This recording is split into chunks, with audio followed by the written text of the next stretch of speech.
Oke, Shalom teman-teman semua, selamat pagi menjelang siang. Hari ini masih dalam rangkaian khotbah kita, The Way to the Cross, The Way of the Cross, jalan salib. Eh, Waktu saya mempersiapkan ini sebenarnya ini saya bertobat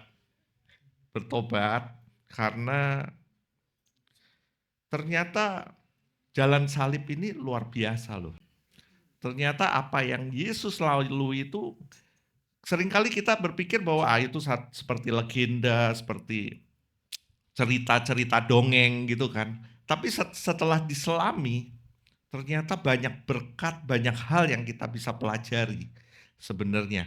Apalagi dengan eh, kalau kita bertemu dengan salibnya sendiri. Nah, kita akan bahas itu nanti. Hari ini kita akan bahas tentang Via Dolorosa. Apa sih ini Via Dolorosa? Bahasa apa sih ini Via Dolorosa gitu kan? Sebenarnya Via Dolorosa ini adalah satu jalan di Israel sana, di Yerusalem sana, ada satu jalan namanya Via Dolorosa. Jalan ini sebenarnya jalan yang dilalui Yesus ketika menuju ke Golgota, menuju kepada salibnya. Dan kenapa nama jalan ini menjadi penting? Karena di jalan ini menjadi banyak saksi bahwa Yesus melalui jalan ini untuk menuju salibnya. Gitu.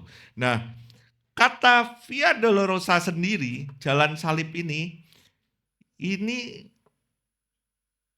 artinya adalah jalan penderitaan.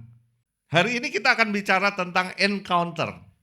Coba katakan encounter. Apa itu encounter? Encounter adalah perjumpaan dengan salib Kristus dari jalan penderitaan menuju kehidupan yang baru. Nah, kita berharap untuk kita bisa berjumpa secara pribadi dengan salib Kristus itu sendiri. Meskipun hari ini Yesus udah nggak berjalan lagi di Via Dolorosa menuju Golgota, udah nggak.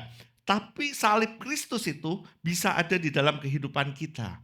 Nah, hari ini kita akan belajar di situ supaya kita mengalami perjumpaan itu sendiri. Nah, apa itu jalan salib atau Via Dolorosa? Via Dolorosa itu sebenarnya kata lain dari jalan penderitaan. Jadi kalau kita bicara tentang jalan salib, kayaknya gereja, apalagi gereja Kristen, itu jarang membahas tentang jalan salib. Jarang banget. Yang sering membahas tentang jalan salib biasanya gereja Katolik. Gitu kan? Saya dulu sering sama istri saya, sebelum jadi istri, masih pacaran, pergi ke Bukit Doa di Lembang. Apa? Oh iya, Kudus. Pacarannya ke Bukit Doa. Loh, saya nembaknya di Bukit Doa.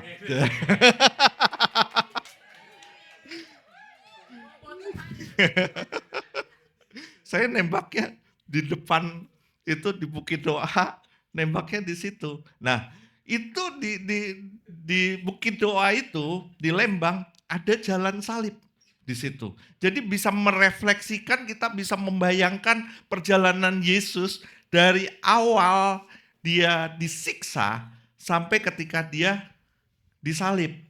Nah, Via Dolorosa ini artinya adalah jalan penderitaan. Tapi kita jarang bahas secara Kristen. Nah, dalam tradisi Katolik, nih Katolik ya, kenapa ketawa terus? Hah? Oh iya.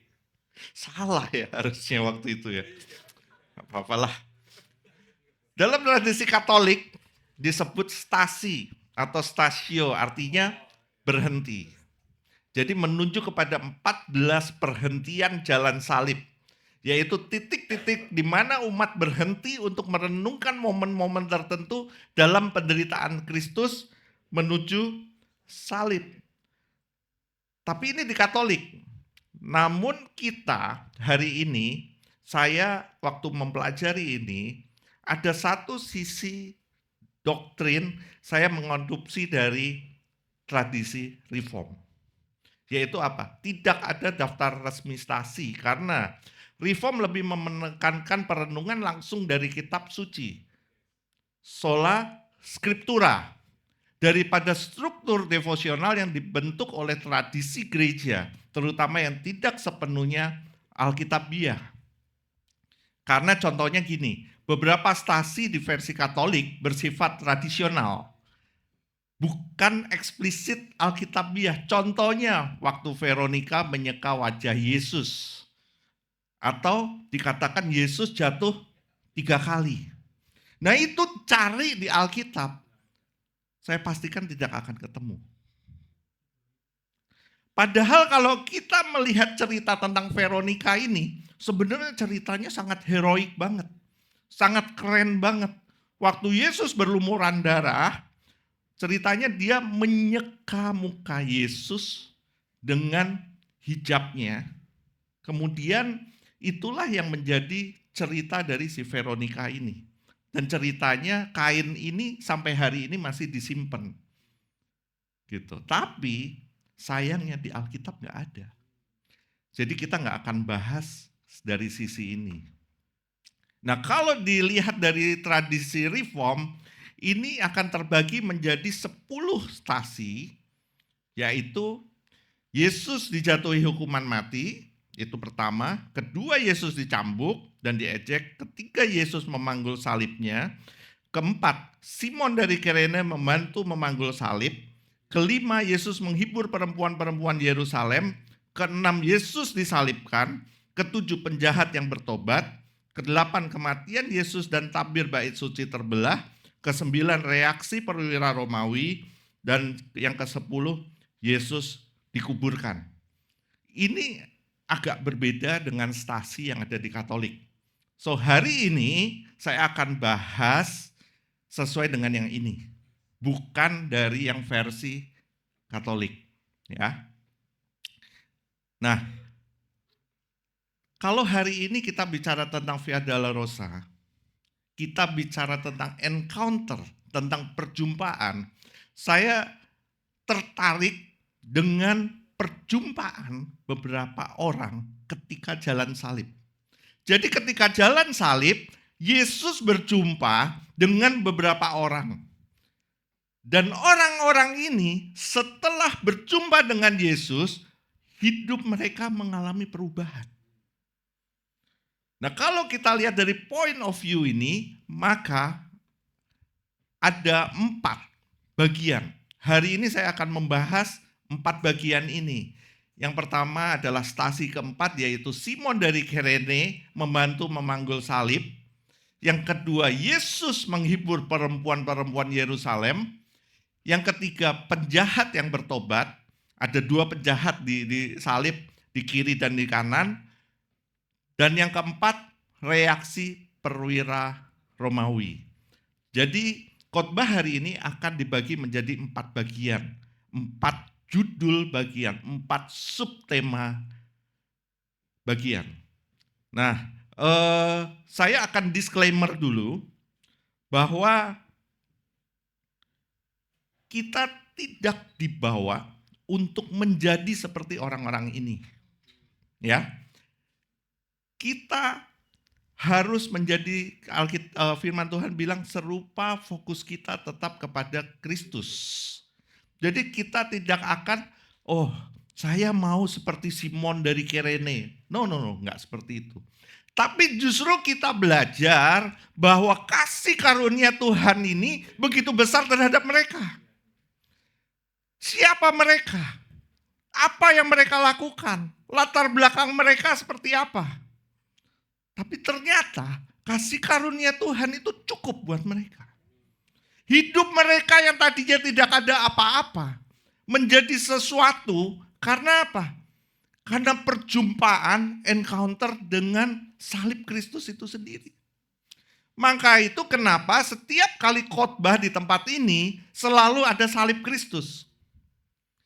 Kalau kalian sadari, mungkin teman-teman sadari, kenapa setiap kali khotbah dari gereja ini berdiri sampai hari ini selalu ada satu bagian di mana substitusi dengan salib Kristus. Karena encounter dengan salib Kristus ini yang membuat kita menjadi lebih mengerti akan Dia. Oke, jadi disclaimer-nya, kita tidak akan dibawa dan jangan saya pengen seperti Simon. Apalagi saya pengen menjadi seperti perempuan-perempuan Yerusalem, wanita-wanita Yerusalem itu. No. Tapi kita akan belajar lebih lanjut bahwa kasih karunia-Nya, anugerahnya itu luar biasa terhadap mereka. Amin. Oke, kita masuk bagian pertama, yaitu Simon dari Kirene. Kisah seorang yang tak dikenal. Nah, kita buka dulu di dalam Lukas 25 ayat 26. Lukas 25 ayat 26 dari terjemahan sederhana Indonesia. Lukas 23 ayat 26 dari terjemahan sederhana Indonesia. Sesudah Yesus dicambuki, tentara-tentara Romawi menggiring dia keluar kota Yerusalem. Yesus memikul sendiri kayu salibnya. Tetapi ketika tentara-tentara itu melihat seorang bernama Simon yang berasal dari kota Kirene dan kebetulan sedang berjalan masuk ke Yerusalem, mereka memaksa dia. Mereka tentara-tentara Romawi ini memaksa Simon dari Kirene untuk memikul salib Yesus dengan berjalan di belakangnya. Teman-teman, kalau kita melihat kisah penyalipan Yesus, ini dipenuhi dengan banyak sekali tokoh-tokoh besar. Ada Pilatus, ada imam kepala, ya. Ada Pilatus, imam kepala, para prajurit Romawi. Tapi siapa Simon dari Kirene ini? Dia Dia ini sangat nggak dikenal sebenarnya.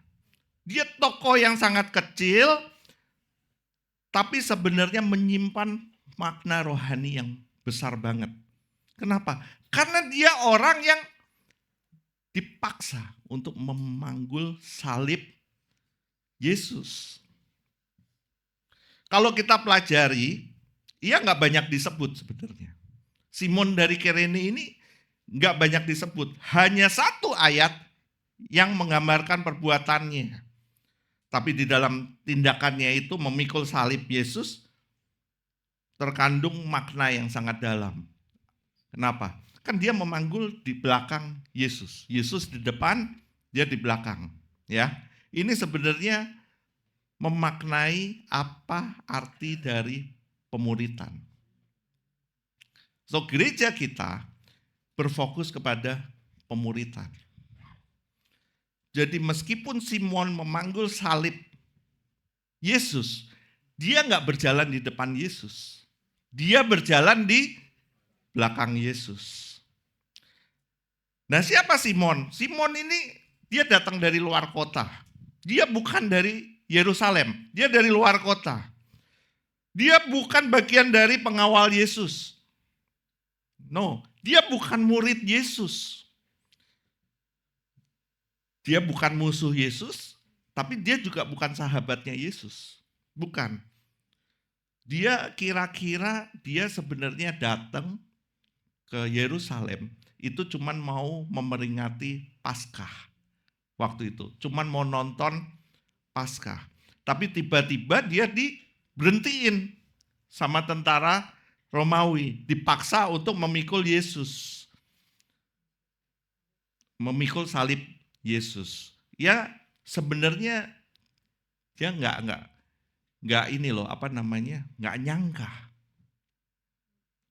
Ya wong lagi enak-enak nonton gitu ya. Tiba-tiba Yesus lewat manggul salib, dipaksa sama tentara Romawi, dan dia yang harus manggul. Kebayang apa enggak bete gitu ya, apa enggak marah gitu. Tapi ternyata Tuhan sudah merencanakan ini untuk dia masuk di dalam rencananya, terlibat di dalam penderitaan putranya. Perjumpaan yang tak direncanakan. Nah, tidak ada kejadian yang acak dalam rencana Allah. Di balik tindakan tentara Romawi, ya, di balik jahatnya tentara Romawi, itu ada tangan Allah yang sedang mengundang Simon untuk memasuki drama penebusan itu. Jadi kadang-kadang teman-teman semua, kita seringkali kan, aduh ini orang jahat banget sih ya. Ini orang brengsek banget sih ya. Gua udah berusaha berbuat sebaik mungkin. Kita udah berusaha mengerjakan semaksimal mungkin, sebaik mungkin. Tapi tetap aja salah. Di mata orang ini misalnya. Tapi ingat, Tuhan pun bisa pakai mereka untuk membawa kita masuk di dalam rencananya. Amin. Siapapun mereka, apapun kejadian yang kita alami, Tuhan bisa membawa kita masuk ke dalam rencananya. Tidak ada kejadian yang acak dalam rencana Allah. Rencananya sempurna dan pasti terjadi atas hidup kita. Amin. So, berapa banyak dari kita yang bertemu salib secara nggak direncanakan? Ayo kita refleksi dalam diri kita. Kita lihat dalam hidup kita. Mungkin melalui penderitaan kita, mungkin melalui krisis keluarga, atau mungkin seperti Simon, merasa dipaksa, tapi itu menjadi titik awal perjumpaan sejati dengan Kristus. Amin. Nah, Injil Markus menambahkan satu detail penting. Mereka menyuruh seorang yang lewat, yang baru datang dari luar kota, Simon orang Kirene, ayah Alexander dan Rufus, untuk memikul salib. Ini jadi penting karena kenapa? Karena ternyata di sini ada kata Alexander dan Rufus. Siapa dia? Ini adalah anak dari Simon dari Kirene ini. Nah, artinya peristiwa ini menjadi titik perubahan dari Simon dari Kirene. Saya percaya ketika Simon dari Kirene setelah memanggul salib Yesus, itu akan membawa perubahan kepada keluarganya. Dan Alexander dan Rufus ini menjadi orang penting dalam pelayanan di dalam gereja Tuhan. Amin. Saya kemarin sempat nonton kesaksian dari pemeran Passion of the Christ, Jim Caviezel, ya. Dan saya mikir gini, saya pernah dengar dulu kesaksiannya, tapi saya coba ulang lagi kesaksiannya. Ternyata Jim ini dulunya itu adalah satu bintang film yang punya reputasi kurang baik lah, gitu. Tapi dia tertantang, ditawarin untuk main Passion of the Christ. Nah, Passion of the Christ ini adalah sebenarnya film tentang jalan salib. Passion of the Christ. Siapa yang udah nonton? Oh, banyak yang belum nonton juga. Nonton, bagus. Nah, waktu dia memainkan film ini, itu sampai waktu dia memanggul salib, dibilang tulang bagian ini apa ini namanya ya? Bahunya itu geser. Dan dia kesakitan luar biasa. Terus dia harus memakai baju yang katanya itu berserat sehingga merusak kulitnya, terus gatel, terus dia harus di make up sehari 8 jam, dan ini membuat sangat menyiksa hidupnya. Bahkan dia itu udah hampir mati katanya waktu main film ini.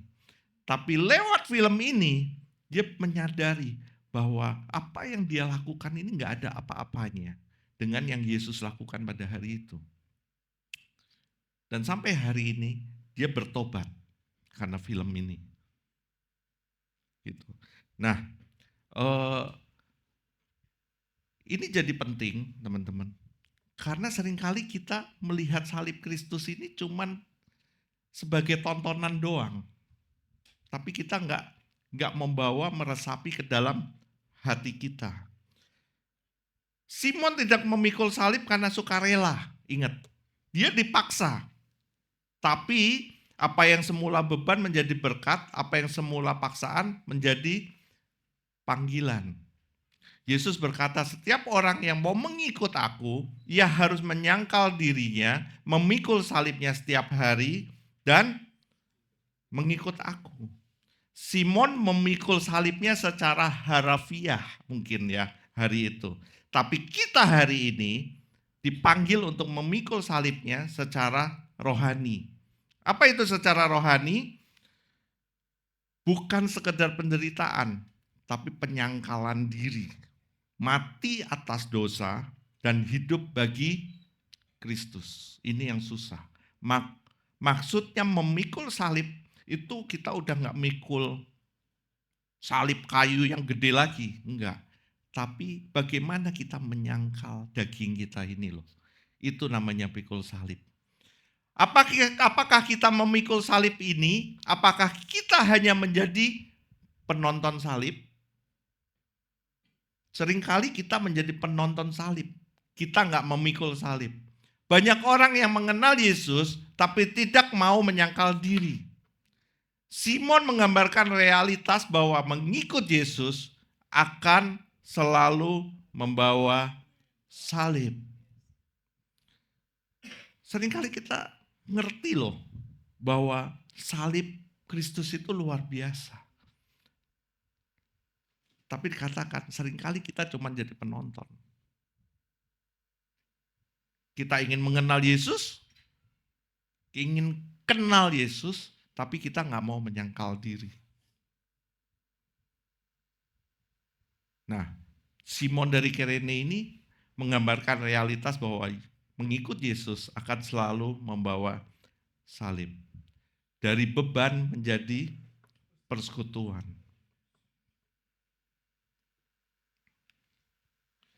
Dalam penderitaannya Yesus mengundang Simon. Dalam penderitaan kita, Yesus juga hadir dan dia mengundang kita untuk menjadi sepertinya. Rasul Paulus berkata gini, yang ku kehendaki ialah mengenal dia dan kuasa kebangkitannya dan persekutuan dalam penderitaannya, di mana aku menjadi serupa dengan dia di dalam kematiannya. Itulah salib. Bukan hanya lambang kasih, tapi jalan kematian dan kehidupan, dan siapa yang mati bersama Kristus akan hidup bersama dengan dia. Jadi salib itu juga merupakan panggilanmu. Salib itu adalah panggilan kita semua yang percaya kepada dia. Simon dari Kirene memang memikul salib mungkin dengan rasa berat, bingung mungkin, waktu itu marah mungkin. Tapi gara-gara itu sejarah berubah. Hari itu mungkin tampak seperti kecelakaan, tetapi rencana Allah itu adalah perjumpaan dengan Kristus hari itu buat Simon. Nah, hari ini mungkin kita atau saudara lagi di dalam musim memikul salib. Mungkin lagi di dalam penderitaan atau mungkin kehilangan mungkin, atau mungkin ada sesuatu yang berat. Tapi kita coba lihat salib itu. Bukan hanya beban, tapi juga jalan berkat, bukan hanya penderitaan, tapi tempat persekutuan dengan Kristus. Bukan hanya paksaan, tapi undangan kasih karunia. Sudahkah engkau memikul salib itu dan mengikut Dia? Nah, kita belajar dari peristiwa Simon ini. Dia bukan siapa-siapa. Dia orang yang tidak diperhitungkan. Dia dipaksa untuk memanggul salib Kristus. Tapi lewat dia memanggul salib Kristus, hidupnya berubah. Hidupnya berubah. Nah, kita masuk yang kedua. Wanita Yerusalem. Air mata di tengah jalan. Ini kayak judul sinetron.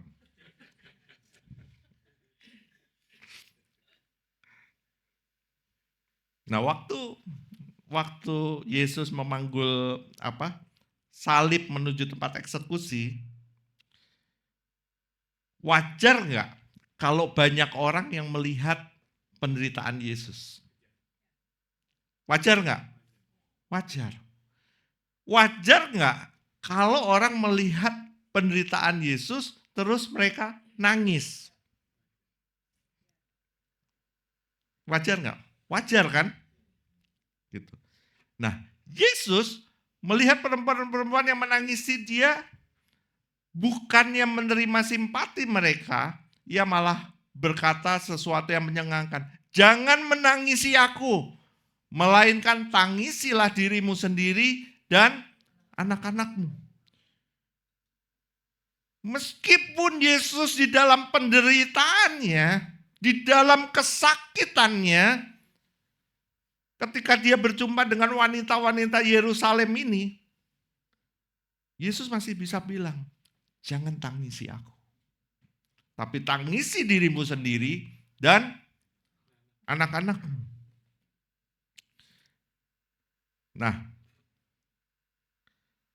hari ini kita bisa belajar bahwa kalau kita tahu bahwa wanita-wanita Yerusalem ini sebenarnya bukan wanita-wanita yang kudus.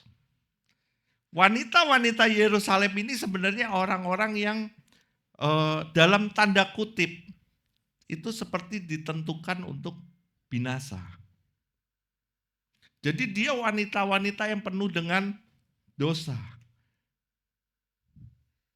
Jadi ternyata belas kasih Yesus itu tidak pernah padam bahkan saat ia memikul salib. Tapi belas kasihnya juga datang bersama peringatan dan panggilan untuk bertobat.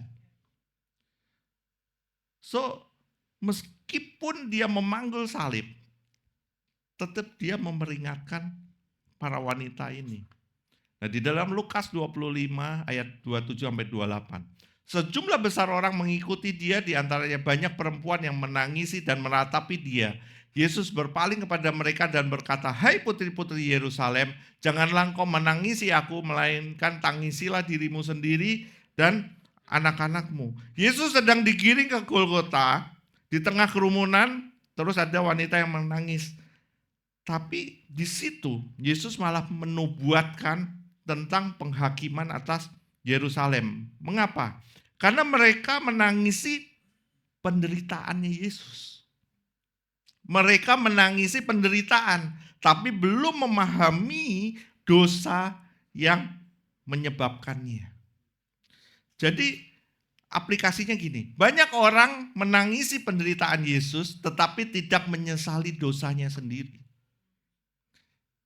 Yesus gak butuh simpati kosong. Ia memanggil pertobatan sejati. So seringkali kita nangis kepada diri kita. Tapi kita gak menangisi dosa-dosa kita.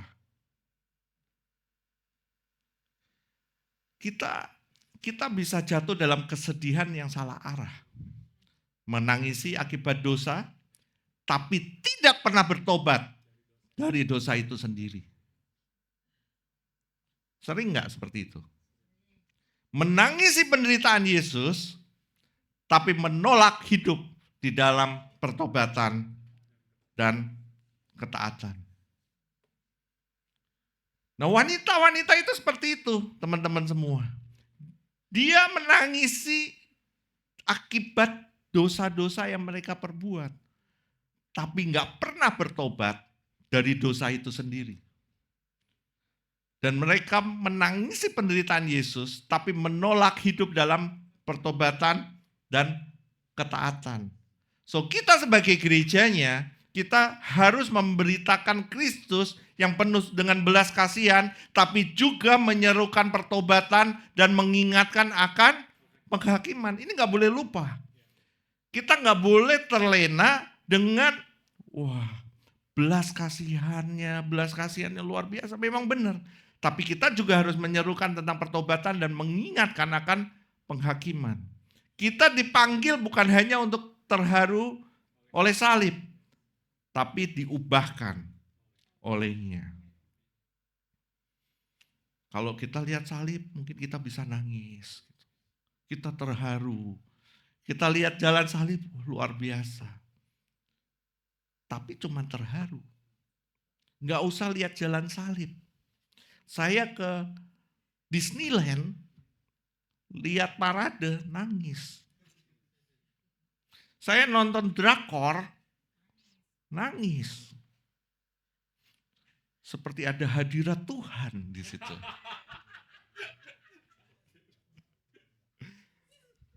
Gitu kan? Hadiratnya tebel. Nangis. Tapi itu tangisan percuma. Gitu juga di gereja.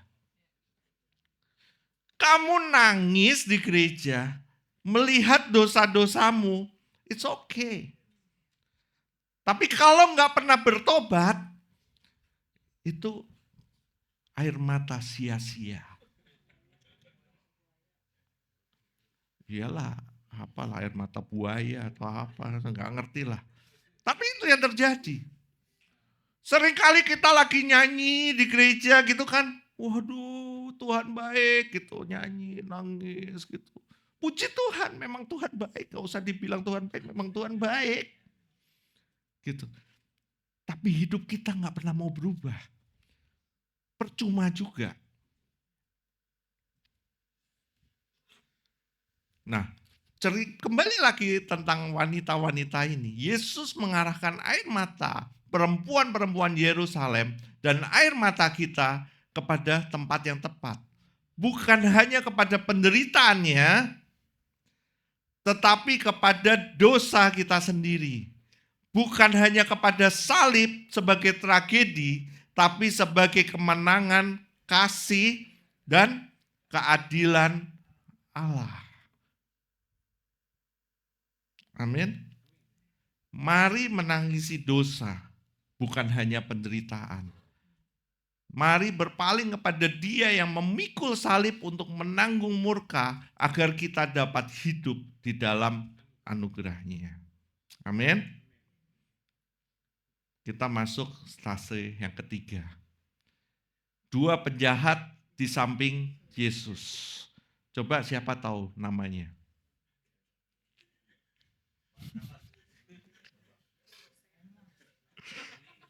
Saya nyari namanya ya, nggak ketemu.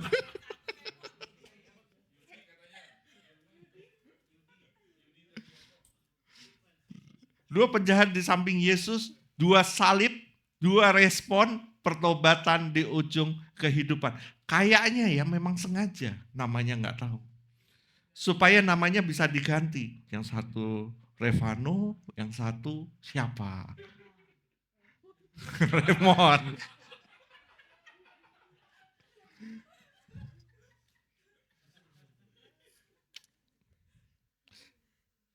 Nah, saya senang banget cerita tentang ini. Yuk kita lihat ceritanya. Salah seorang dari penjahat yang digantung itu menghujat dia, katanya, bukankah engkau yang adalah Kristus? Selamatkanlah dirimu dan kami. Tetapi seorang menegur dia, katanya, tidakkah engkau takut juga kepada Allah? Sedang engkau menerima hukuman yang sama. Kita memang selayaknya dihukum, sebab kita menerima balasan yang setimpal dengan perbuatan kita. Tetapi orang ini tidak berbuat sesuatu yang salah. Lalu mereka berkata, Yesus, ingatlah akan aku apabila engkau datang sebagai raja. Kata Yesus padanya, aku berkata kepadamu, sesungguhnya hari ini juga engkau akan bersama-sama aku di Firdaus. Nah, kalau kita lihat dari dua penjahat ini, yang satu berkata gini, salah seorang dari penjahat yang digantung itu menghujat dia. Katanya, bukankah engkau adalah Kristus? Selamatkanlah dirimu dan kami. Ini suaranya sinis banget gitu kan. Sinis banget, tapi sebenarnya ini suara kita hari ini loh. Yuk kita ngaca. Ini sebenarnya suara kita hari ini. Kan kita sering ngomong gini, kalau engkau Tuhan, kalau engkau juru selamat, buktikan engkau bisa menyelesaikan semua permasalahanku. Kalau engkau Tuhan, buktikan engkau bisa menyembuhkan semua penyakitku. Kalau engkau Tuhan, buktikan engkau bisa engkau bisa memulihkan ekonomiku. Kalau engkau Tuhan, bebaskan aku dari penderitaan. Sering atau sering? Doamu itu kayak gimana gitu kan? Jujur, waktu saya baca ini, saya bertobat. Karena ketika saya berdoa, seringkali bahkan setiap kali saya berdoa seperti ini. Enggak beda dengan penjahat yang sinis, yang ngomong, bukankah engkau adalah Kristus, selamatkan dirimu dan kami. Sebenarnya penjahat ini enggak tertarik terhadap Yesus sebenarnya. Ia hanya tertarik pada apa yang Yesus bisa lakukan untuk dirinya. So kita juga seringkali enggak tertarik loh sama Yesus. Tapi kita hanya tertarik dengan apa yang dia bisa lakukan buat kita. Kita bisa bertobat kalau melihat mujizat. Kita bisa bertobat kalau ekonomi kita dipulihkan. Kita bisa bertobat kalau mungkin ada yang sakit disembuhkan. Baru bertobat. Itu yang terjadi sama kita. So hari ini kita ngaca yuk. Gitu loh. Apakah kita seperti penjahat si A ini yang ngomong seperti ini? Tapi penjahat yang satunya ngomong gini. Tidakkah engkau takut juga kepada Allah sedang engkau menerima hukuman yang sama? Kita memang selayaknya dihukum. Sebab kita menerima balasan yang setimpal dengan perbuatan kita. Tetapi orang ini tidak berbuat sesuatu yang salah. Seorang ini mengaku dosa tanpa pembelaan sebenarnya. Ya. Jadi dua orang penjahat ini, satu salib mengutuk, satu salib mengaku. Nah, apa bedanya dengan kita hari ini? Banyak yang menginginkan keselamatan dari masalah, tapi tidak mau bertobat dari dosa. Apakah kita datang ke salib karena kita takut neraka? Atau karena kita cinta Kristus?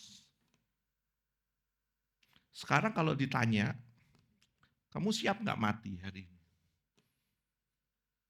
Siap. Ngomongnya siap gitu kan. Tapi begitu masuk ke dalam penderitaan, waduh. Begitu sakit, langsung stres. Sebenarnya apa yang diucapkan itu berbeda dengan hati, gitu kan. Paulus mati adalah satu keuntungan. Kalau kita mungkin hari ini mati, jangan dulu dong gitu kan. Tapi ini yang terjadi. Nah, penjahat yang satu itu tuh bilang gini, Yesus ingatlah akan aku apabila engkau datang sebagai raja. Kalimat ini kayaknya sederhana loh. Yesus ingatlah aku ketika engkau datang sebagai raja. Ini kayaknya sederhana. Tapi dia percaya sebenarnya. Kalau Yesus itu adalah raja. Padahal hari itu Yesus tampaknya seperti orang yang lagi kalah. Gak kelihatan sebagai raja hari itu. Tapi penjahat yang satunya dia percaya bahwa Yesus adalah raja. Dia meminta belas kasihan, bukan pembelaan. Seringkali kita minta pembelaan kan. Dan dia berharap kepada masa depan saat semua orang lain melihat akhir. Jadi imannya itu muncul dari salib. Bukan dari mujizat. Ya, imannya itu bukan dari mujizat karena seringkali gini nih. Iman kita jadi besar gitu. Waktu kita lihat mujizat. Benar atau benar? Gitu kan? Enggak, dia ngelihat bukan dari mujizat. Tapi imannya timbul lihat salib. Dia tidak dari pengajaran teologis yang panjang. Dia nggak pernah sekolah Alkitab, teman-teman. Dia bahkan mungkin nggak ngerti Alkitab itu apa. Tapi ketika dia lihat salib, imannya muncul. Dari melihat Kristus yang tergantung dalam penderitaan dan kasih. Maka kalau kita lihat cerita ini adalah karya Roh Kudus yang tak seorang pun bisa percaya kepada Yesus dalam keadaannya yang tersalib kecuali Roh Allah yang membukakan mata mereka. Ini adalah contoh yang jelas bahwa keselamatan bukan oleh perbuatan, bukan oleh waktu yang panjang dalam pelayanan. So kalian udah mau jadi worship leader 10 tahun, 20 tahun, itu tidak akan mengukur keselamatanmu, itu tidak akan menentukan keselamatanmu. Engkau udah jadi pendoa syafaat 20 tahun, 25 tahun, itu tidak akan membawa engkau kepada keselamatan. Jadi bukan waktu yang panjang dalam pelayanan, tetapi murni oleh anugerah Allah melalui iman. Amin. Nah, Yesus jawabnya gini, sesungguhnya hari ini juga engkau akan ada bersama-sama dengan aku di Firdaus. Kepada penjahat yang satu, Yesus ngomong seperti itu kan. Jadi perhatikan apa yang Yesus gak katakan. Waktu penjahat itu ngomong gini, dia percaya. Dan Yesus langsung ngomong, hari ini juga kamu bersama-sama dengan aku di Firdaus. Yesus gak ngomong gini, oke, kamu bersama-sama dengan aku di Firdaus setelah kamu memperbaiki hidupmu. Yesus gak ngomong, oke, kamu bersama-sama aku di Firdaus setelah kamu bisa berbuat baik. So, gak ada syarat. Gak ada syarat dari Yesus. Karena kenapa? Karena keselamatan itu benar-benar anugerah. Bukan karena perbuatan kita, tapi semuanya itu karena kasih karunia. Gak ada syarat tambahan. Gak ada ritual apapun juga. Semuanya karena anugerah. Amin. Hari ini juga bersama dengan aku di dalam Firdaus. Di tengah penderitaan, di antara cemoohan, di saat Yesus sendiri disalibkan, ia masih menyelamatkan. Karena itulah yang menjadi tujuan salibnya. Christ is enough for me. Apakah kita juga percaya bahwa Kristus cukup? Ataukah kita masih mengandalkan moralitas, tradisi, atau pelayanan sebagai dasar keselamatan? Itu pertanyaan buat kita. Di Golgota ada 3 salib. Di Golgota ada 3 salib. Satu orang mati di dalam dosanya karena ia menolak Kristus. Satu orang mati dari dosanya, ia bertobat kepada Kristus. Satu orang lagi mati untuk dosa, yaitu Yesus Sang Anak Allah. So pertanyaannya hari ini, di salib mana kau berdiri hari ini? Di sisi penjahat yang berkata-kata sinis kepada Yesus, atau di sisi penjahat yang menerima kasih karunia karena dia percaya dengan imannya karena melihat salib. So kalau hari ini kamu mendengarkan berita ini, jangan pernah tunda yang namanya pertobatan. Penjahat itu bertobat di detik-detik terakhir. Dia hanya punya satu kesempatan, tapi dia nggak menyia-nyiakannya. Jangan pernah bermain-main dengan waktu. Kita tidak tahu berapa lama kita punya waktu dalam hidup kita. So, hari ini, kalau kita bisa ada hidup sampai hari ini semua karena anugerah. Hari ini adalah undangan dari salib Kristus. Amin. Kita masuk yang keempat. Perwira Romawi, pengakuan disalib, kesaksian seorang perwira. Waktu kepala pasukan yang berdiri berhadapan dengan dia melihat bahwa ia mati, demikian berkatalah ia, sungguh orang ini adalah anak Allah. Ini seorang perwira yang menyiksa Yesus. Dan suara ini, kata-kata ini keluar dari seorang perwira itu. Bukan keluar dari Petrus. Bahkan Petrus gak ada di sana. Bukan keluar dari ibunya, Maria. No. Bahkan bukan keluar dari murid-muridnya. Ini keluar dari seorang prajurit kafir yang menyiksa Yesus. Dia adalah prajurit yang bertugas sebenarnya mengeksekusi hukuman mati. Tapi dia ngomong, sungguh orang ini adalah anak Allah.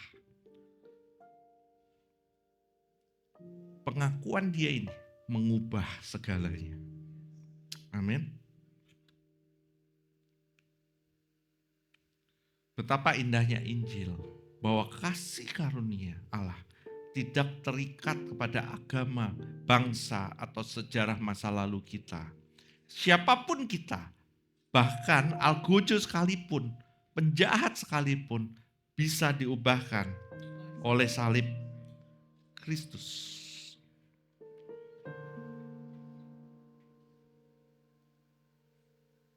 Jadi kenapa si perwira ini bisa ngomong demikian? Dia melihat bagaimana Yesus mati. Jadi dia gak sekedar melihat kematian Yesus secara fisik.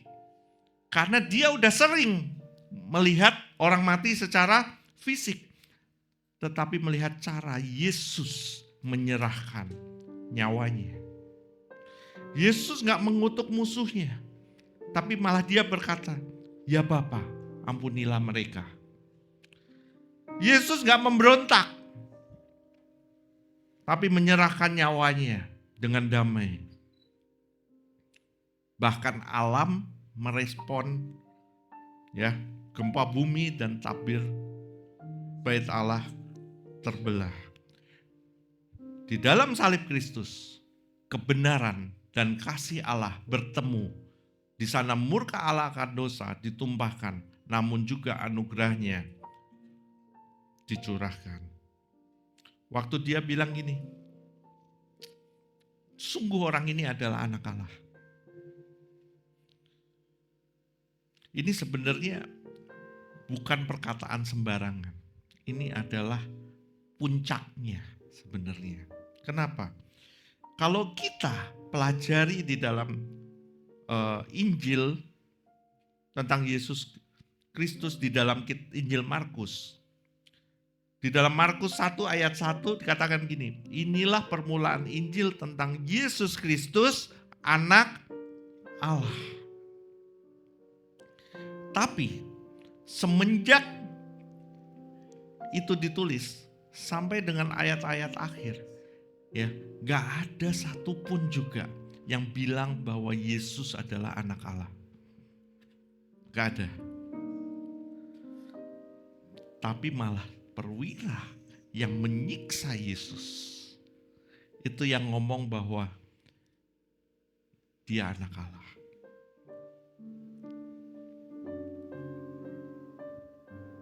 So ini adalah karya dari Roh Kudus. Karena gak ada pun yang bisa mengatakan Yesus adalah Tuhan kecuali Roh Kudus itu sendiri yang ngomong kepada hidup kita. Amin. Pengakuan iman bukan hasil dari pengamatan belaka, tapi buah dari pewahyuan pribadi. R.C. Sproul bilang, ekspresi paling keras dari murka dan keadilan Allah terlihat di salib. Jika ada orang yang pantas mengeluh tentang ketidakadilan, itu adalah Yesus. Dia satu-satunya pribadi tak berdosa yang pernah dihukum Allah. So, seringkali kita ngomong, Tuhan gak adil. Tuhan gak adil. Sebenarnya kata-kata itu cuman bisa Yesus yang ngomong. Karena kenapa? Karena dia adalah satu-satunya pribadi yang gak berdosa yang dihukum Allah. Kita sebenarnya semuanya harusnya mati. Kalau Allah mau adil, kita semua mati.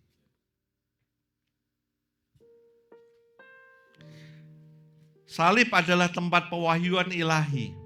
Kristus tidak dikenal melalui mujizat besar, tetapi melalui penderitaan dan salibnya. Kita mengenal Allah yang sejati bukan melalui kemenangan duniawi, tetapi melalui Kristus yang disalibkan.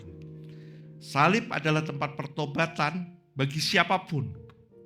Siapa yang bisa ditebus oleh salib bukan hanya orang yang religius. Perwira ini membuktikan bahwa bahkan penjahat sekalipun, jika ia datang ke salib dan mengakui Yesus sebagai Tuhan, ia bisa diselamatkan. So hari ini teman-teman, apapun keadaan kita, siapapun kita, apapun yang pernah kita lakukan di masa lalu kita, apapun pergumulan kita, apapun dosa yang masih mengikat kita hari ini, yuk kita datang kepada salibnya. Karena hanya itu yang bisa membebaskan setiap kita. Bukan karena usaha kita. Usaha kita untuk keluar dari dosa. Kita gak akan pernah bisa. Hanya dengan memandang salibnya.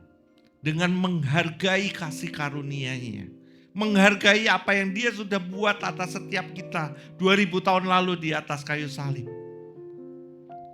Itu yang bisa membebaskan setiap kita.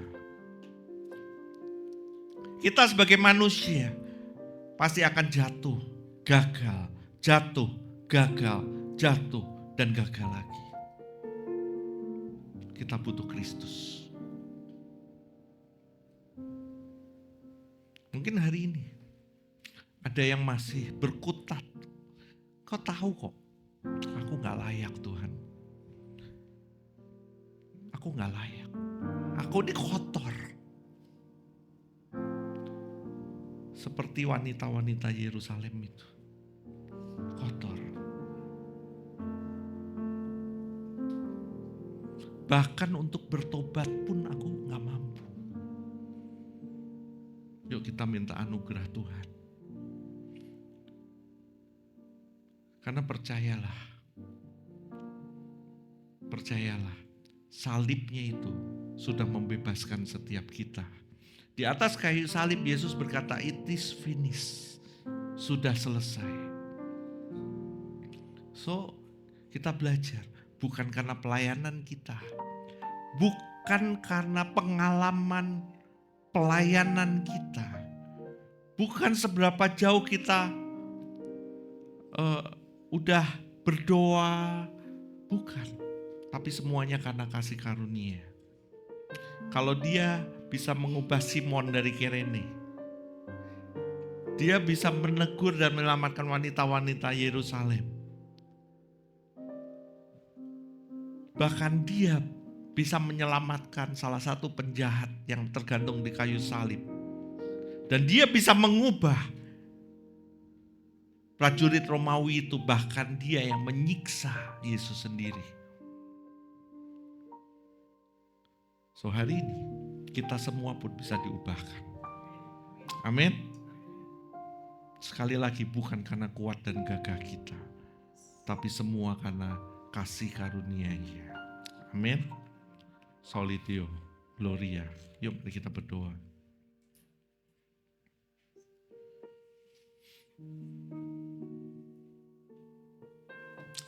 Terima kasih Tuhan untuk salib-Mu yang begitu besar untuk hidup kami Tuhan. Mungkin sebagian dari kami ada yang seperti Simon dari Kirene. Saya gak punya status apapun juga. Saya gak punya status sosial apapun juga. Saya bukan siapa-siapa. Tapi Engkau mampu mengubahkan Simon dari Kirene. Mungkin sebagian dari kami ada yang seperti wanita-wanita Yerusalem. Mungkin sebagian dari kami ada yang seperti penjahat yang tergantung, yang sinis terhadap Engkau. Mungkin sebagian dari kami ada yang seperti prajurit Romawi itu, yang bahkan menyiksa Engkau. Tapi terima kasih, salib-Mu sudah membebaskan kami. Terima kasih, salib-Mu sudah membenarkan setiap kami. Terima kasih, salib-Mu sudah mengkuduskan setiap kami. Terima kasih, salib-Mu sudah mengubah setiap kami. Terima kasih, salib-Mu sudah menebus setiap kami atas semua dosa-dosa kami. Terima kasih Tuhan. Terima kasih untuk darah yang tercurah atas setiap kami. Mampukan kami untuk kami memikul salib itu setiap hari. Mampukan kami untuk kami boleh menyangkal diri kami. Mampukan kami untuk kami boleh menyangkal kedagingan kami.